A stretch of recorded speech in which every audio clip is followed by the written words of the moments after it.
आगकू हेबाकू जाउची निर्वाचन एहा पूर्वरु जानि नियंतु किपरि अपडेट करिवे आपनकर वोटर आईडी।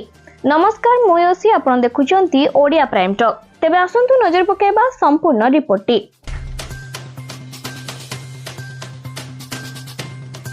अपेक्षार अंत होईची घोषणा होईची 2024 साधारण निर्वाचन तारीख।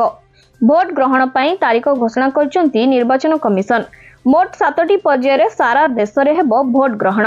एप्रिल 19 रे प्रथम पर्याय भोट ग्रहण हेबो, द्वितीय पर्याय एप्रिल 26, तृतीय पर्याय मे 7, चतुर्थ पर्याय मे 13, पंचम पर्याय मे 20, षष्ठ पर्याय मे 25, सप्तम पर्याय जून 1 रे शेष हेबो। तेबे जून 4 मंगलवार दिन सारा देश रे लोकसभा और विधानसभा भोट गणति हेबो। एने घोषणा मध्ये होईची 80टी लोकसभा आसन पई लोक माने एही 7टी पर्याय रे मतदान देबे।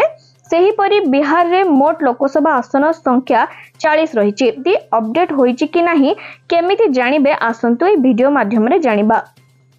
सर्वप्रथमे आपनकु www.nbsp.in नचे www.voter.gov.in साइट को लॉगिन करंतु। एहा परे आपनकर नाम जांच करबा को दुईटी ऑप्शन आसीबो। प्रथम विकल्पर नाम डीओबी एवं अन्यटी विवरणी प्रवेश करंतु।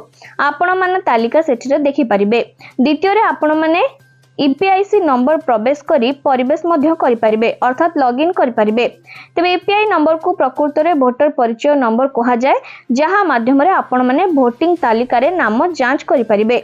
एहा परे वोटर तालिका खोलिबो, जेउठारे आपण आपनक विवरणी देखि परिबे। जदि आपण एठारे आपनकर नाम देखंती नाही तबे निर्वाचन आयोगर टोल फ्री नंबर 1800111950 को कॉल करी मध्य आपण या विषय पचारि परिबे।